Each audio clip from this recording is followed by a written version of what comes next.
I met Lisa through her husband, who was advising me on a technical project. And when I asked him what his wife did, he said that she is an operational expert. And I felt that that was excellent. So he said he'd put us both in touch, and we could see, whether our interests coincided. And I didn't know what to expect.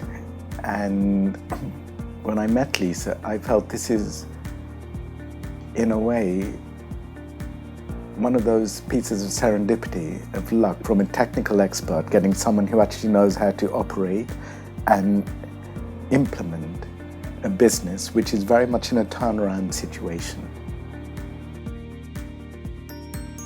I did have an underlying issue, and also a longer term one, because I had been in a cycling crash, and so had been off work for about 3 months, and the business encountered some difficulties because the sales declined.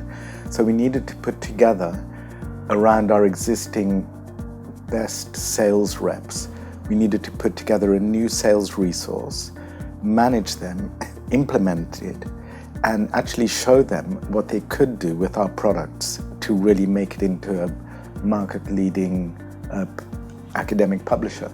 We got wonderful products, but I needed to put together a sales resource because everything in this world of ours depends on sales.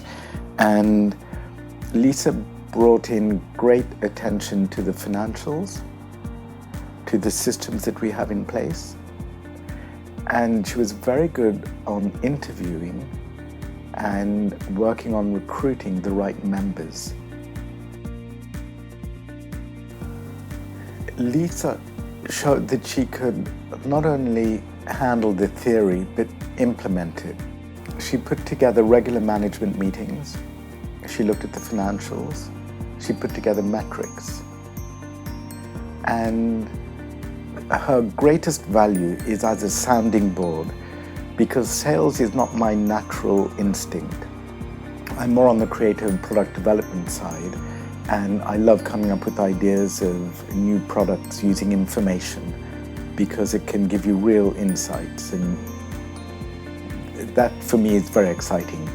Lisa has such a profound understanding of the gritty, coal-face work that needs to be done for sales, that she could help us use Salesforce much, much better, and she helped the team bind together.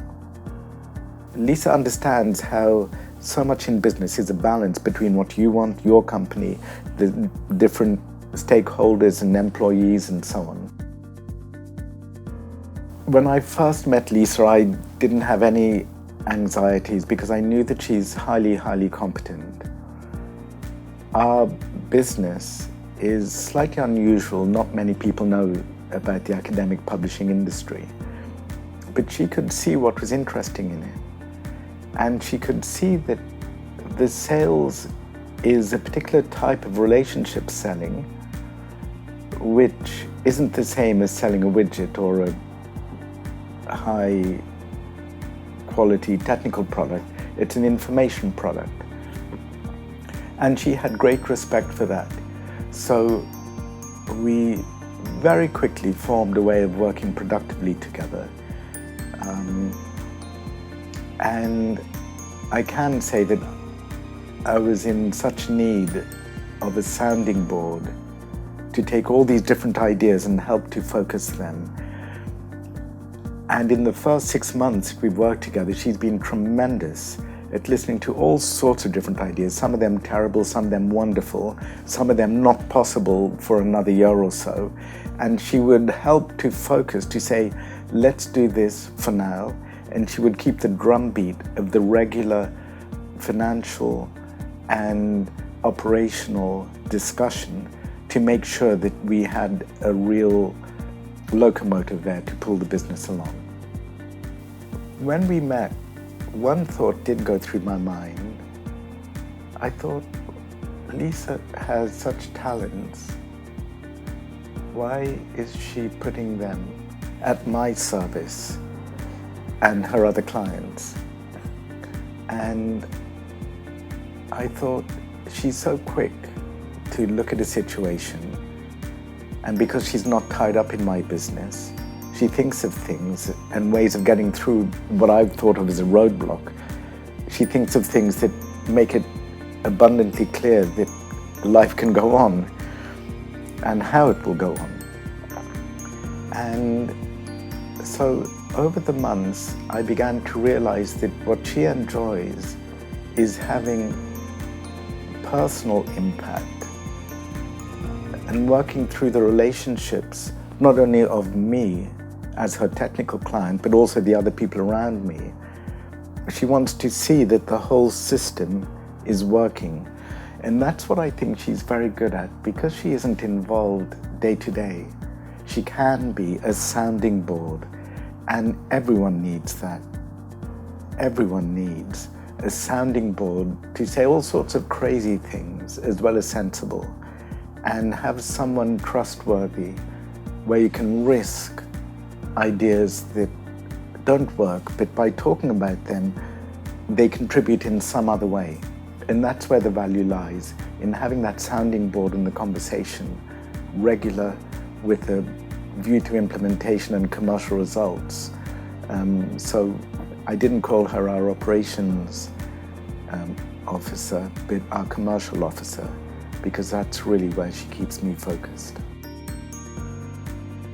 Thinking about working with Lisa, I would say that if you have a problem that needs to be fixed,